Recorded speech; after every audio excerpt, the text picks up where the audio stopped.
राधे दोस्तों, कैसे हैं आप सब। मैं बिल्कुल ठीक हूँ। राधा के संसार में आप सभी का स्वागत है। दोस्तों, एक विशेष व्रत जो है भीष्म पंचक व्रत, ये क्या होता है, ये कब से कब किया जाता है और भीष्म पंचक व्रत क्यों करना चाहिए, कौन कौन ये व्रत कर सकते हैं, इस विषय में आज ये वीडियो है। इसका शुभ मुहूर्त क्या है, क्या क्या विशेष नियम है, आप लोग जरूर जान पाइएगा। अंत तक वीडियो को देखिए। चैनल में नए हैं तो चैनल को सब्सक्राइब कर लीजिएगा। दोस्तों, जो 2025 का भीष्म पंचक व्रत है, ये कौन कर सकता है। देखिए, ये हर कोई कर सकता है, लेकिन अगर जैसे कोई चतुर्महीना व्रत नहीं कर पाए हैं या दामोदर व्रत नहीं कर पाए हैं, वो अगर ये जो लास्ट का 5 दिन, पंचक मतलब 5, ये देवउठनी एकादशी से लेकर के पूर्णिमा तक 5 दिन का ये व्रत विधि नियम पूजन करने से उनको चातुर्महीना का व्रत का फल मिलता है या दामोदर व्रत का भी फल मिलता है। मात्र 5 दिन का व्रत करना है, थोड़ा कठिन नियम है, लेकिन अगर आप कर लेते हैं ये 5 दिन का व्रत, आपको चातुर्महीना का व्रत का जो विशेष फल है या दामोदर व्रत का विशेष फल है वो मिल सकता है। अगर आप कोई फल आशा नहीं भी करते हैं तो निष्काम होकर करते हैं तो और अच्छा बात है। आप चातुर्महीना का ये भीष्म पंचक व्रत जो बोला जाता है, लास्ट का 5 दिन का व्रत अवश्य से अवश्य करना चाहिए। 2025 का भीष्म पंचक व्रत कब शुरू हो रहा है? 1 नवंबर से 5 नवंबर तक। 1 नवंबर को एकादशी जो है 9:11 से शुरू हो जाएगा, देवउठनी एकादशी। इस दिन से आपको व्रत का शुरुआत करना है। कौन व्रत का? भीष्म पंचक व्रत का शुरुआत करना है। इस व्रत में क्या किया जाता है? भगवान कृष्ण के साथ या नारायण के साथ पितामह भीष्म को भी याद किया जाता है और उनके याद में ये भीष्म पंचक व्रत किया जाता है, क्योंकि भगवान पिता को शरण करके पूजन करते थे भीष्म पितामह, और उनको लास्ट में अंतिम गति उनका भगवान कृष्ण के नजरों के सामने उनका प्राण मन छूटा था और वो भगवान को प्राप्त हुए थे। इसलिए इस व्रत का बड़ी महिमा है। भगवान कृष्ण को शरण करते हुए, भगवान विष्णु को शरण करते पितामह भीष्म डेली सूर्य नारायण को जल को अर्घ देते थे और 1000 नाम विष्णु सहस्त्र नाम का पाठ अवश्य डेली करते थे। तो भीष्म पितामह जी का एक बात है, जो 12 साल निरंतर एक ही चीज का संकल्प ले और वो बिना रुके, बिना माने कोई कारण कोई बाधा के आप उस संकल्प को अगर 12 साल तक पूरा करे तो वो संकल्प जो उसका है वो अवश्य से अवश्य पूरा होता है और उसको विशेष फल अवश्य मिलता है। भीष्म पितामह का विष्णु सहस्त्र नाम का निरंतर पाठ जो बोला जाता है 12 साल तक बिना रुके अगर कोई कर लेता है तो इस बार भीष्म पंचक व्रत 1 नवंबर से 5 नवंबर, मतलब 1 नवंबर कार्तिक शुक्ल एकादशी तिथि शुरू हो जा रहा है। कार्तिक शुक्ल एकादशी से कार्तिक पूर्णिमा तक जो चलता है उसको बोला जाता है भीष्म पंचक व्रत। इस व्रत में आपको भगवान का आसन बनाना है। एक चौकी में पीला आसन बनाया बिछाकर भगवान की प्रतिमा को या भगवान के जो विग्रह है, चित्रपट है, उनको स्थापन कीजिए। नारायण जी का हो, राधा गोविंद जी का हो, जिसका भी, राधा कृष्ण का हो, आप विग्रह को स्थापन कीजिए। आप आसन पहले से है तो अच्छा बात है। लेकिन एक कलश बैठाना है जो 5 दिन तक आपको उसी कलश का पूजा करना है। कलश में आपको जो है चावल डालना है, सिक्का डालना है, रोली डालना है, सुगंधी डालना है, सुपारी डालना है, सब आम्र पल्लव डालना है और रख के नारियल रखना है। उसमें पीला कपड़ा रखिए नारियल में या लाल कपड़ा रखना है। सब रख करके आपको कलश स्थापन करना है। कलश स्थापन करके आपको व्रत का पहले दिन मतलब 1 नवंबर को व्रत का संकल्प लेना है। हाथ में जल लीजिए, चावल लीजिए, सिक्का लीजिए और संकल्प कीजिए कि श्री विष्णु श्री विष्णु श्री विष्णु, मेरा ये नाम है, मेरा गोत्र है, मैं यहाँ रहती हूँ और यहाँ रहता हूँ। मैं आज से भीष्म पंचक व्रत करने का संकल्प ले रही हूँ या ले रहा हूँ। प्रभु मेरे व्रत को बिना बाधा के अवश्य पूरा करे और आप मुझे वरदान प्रदान करें, मेरा अभिष्ट फल मुझे प्रदान करे, बोल के आपको व्रत का संकल्प का जल प्रभु के सामने छोड़ना है। और उसके बाद आपको क्या करना है? फल का भोग लगाना है। डेली प्रभु को तुलसी पत्ता अर्पण करना है। लेकिन याद रहे, एकादशी या द्वादशी को तुलसी पत्ता नहीं तोड़ा जाता, तो आपको पहले से ज्यादा तोड़ के रखना है। आपको डेली विष्णु सहस्त्र नाम का पाठ अवश्य करना है। हो सके तो 1000 तुलसी पत्ता डेली भगवान के चरणों में अर्पित करें। नहीं हो पाए तो आप 5 गो, 11 गो, 108 गो, आपसे जितना संभव है तुलसी पत्ता अर्पण कीजिए। भगवान को तुलसी का माला अर्पण कीजिए, फल का भोग लगाइए और नियम से आप जो है पूजा विधि आपको करना है। तो आप ज्यादा से ज्यादा आपको विष्णु सहस्त्र नाम का पाठ करना है, या तो ओम विष्णवे नमो, या तो ओम नमो भगवते वासुदेवाय, ऐसे मंत्र का आपको ज्यादा से ज्यादा करना है। एक बड़ा अखंड दिया अगर आप 5 दिनों तक जला सकते हैं तो बहुत अच्छा बात है।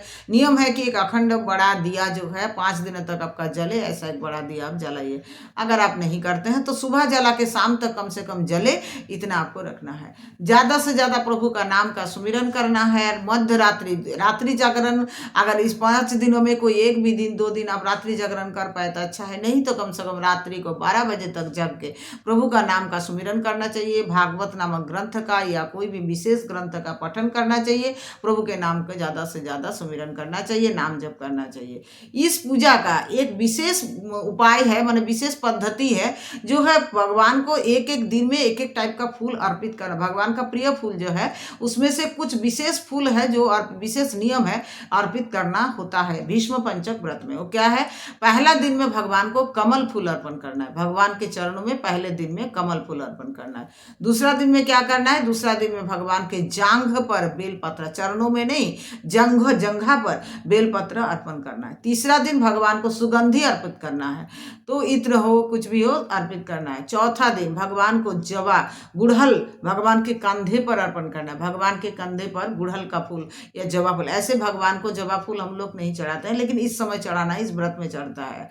और पांचवा दिन मालती फूल का अर्पण करना है भगवान के सिर पर, भगवान के सिर पर मालती का फूल चढ़ाना है। और जो गुड़हल का फूल है भगवान के कंधे पर चढ़ाना है, और जो बेल पत्र है जो दूसरा दिन चढ़ाने के बाद हम बोले हैं वो जंघा पर चढ़ाना है। ये भीष्म पंचक व्रत एक महान व्रत है, क्योंकि 4 महीना का जो चतुर्महीना व्रत का फल प्रदान करने वाला ये व्रत है। तो इस व्रत में आपको बहुत कुछ नियम भी फॉलो करना होगा। जैसे इस व्रत के दौरान आप दूध से बना हुआ सामान, दूध ग्रहण नहीं कर सकते, दूध से बना हुआ सामान या दूध नहीं कर, तामसिक भोजन तो वो तो करना ही नहीं है, और किसी का बुराई निंदा नहीं करना है। कोई भी मांस, मदिरा, शराब, कुछ भी तामसिक नशा का चीज ग्रहण नहीं करना है। और शुद्ध भोजन हो सके तो फलाहारी मतलब करके ही व्रत करे, नहीं हो सकता है तो एक बार शुद्ध भोजन ग्रहण कीजिए, बाकी फलाहारी ग्रहण कीजिए। और ग्रहण करके और शुद्ध भोजन में भी आपको कोशिश होना चाहिए कि आप तेल या मसाला ग्रहण ना करें। उबला हुआ जो भोजन है, जैसे अरवा चावल का अगर आप भात बनाते हैं तो उसमें आप घी डाल के और सिंधा नमक से आलू से मिला करके आप एक बार खा सकते हैं। शुद्ध भोजन, ऐसा सात्विक भोजन जो बोला जाता है, कोई तेल मसाला भी यूज नहीं करना है। भीष्म पंचक व्रत का विशेष कठिन नियम है। अगर आप नॉर्मली खाना खाते हैं शुद्ध सात्विक भोजन तो आपका मर्जी, आप कर सकते हैं, ऐसा बाधा नहीं है। लेकिन नियम यही है कि आपको शुद्ध तेल मसाला यूज भी नहीं करना है, आपको शुद्ध भोजन ग्रहण करना है। और फलाहारी का भोग आपको ज़्यादा लगाना है और आपको ग्रहण करना है। आप अगर फलाहारी ग्रहण करके चाहे 2 बार 3 बार 4 बार आप ग्रहण कर सकते हैं, फलाहारी ग्रहण करके आप व्रत करते हैं तो अच्छा है। और अगर आप बहुत अच्छा से कर पाते हैं पूरे दिन में एक बार फलाहारी ग्रहण करके भोग माने व्रत करना, तब तो और महा उत्तम है। क्योंकि ये तो जो व्रत है, जितना ज़्यादा कोई कठिन तपस्या कर ले, क्योंकि भीष्म जी का तपस्या का व्रत है, तो जितना कठिन से कर ले उतना ही ज़्यादा उनको फल मिलने वाला है।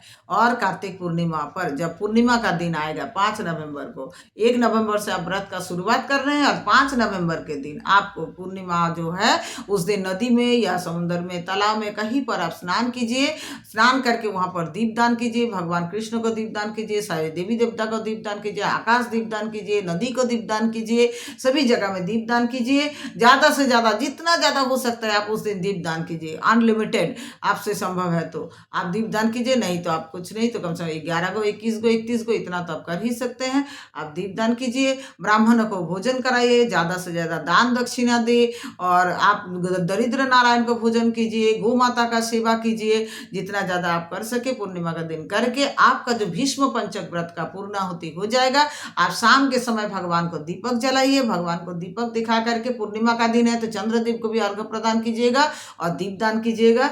और भगवान के सामने प्रणाम करके जो प्रसादी अगर आप लगाए पूरे दिन, अगर आप व्रत में है पूर्णिमा का, तो आपको पूरे दिन के व्रत के बाद शाम को भगवान का प्रसादी को उठा करके भोग लगाते हो, प्रसादी बन जाता है, उसको उठा करके आप सबको बांटिए और खुद भी ग्रहण कीजिए। आपका जो भीष्म पंचक व्रत है वो पूरा हो जाएगा। इसके साथ साथ आप अगर पूर्णिमा भी व्रत कर रहे हैं तो वो भी साथ साथ हो गया।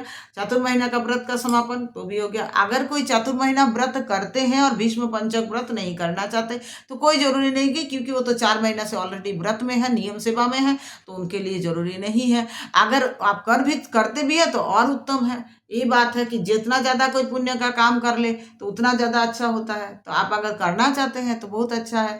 आप चातुर्मास्य का व्रत भी कर रहे हैं या दामोदर व्रत भी कर रहे हैं तो इस भीष्म पंचक व्रत भी आपका साथ साथ ही हो जाएगा।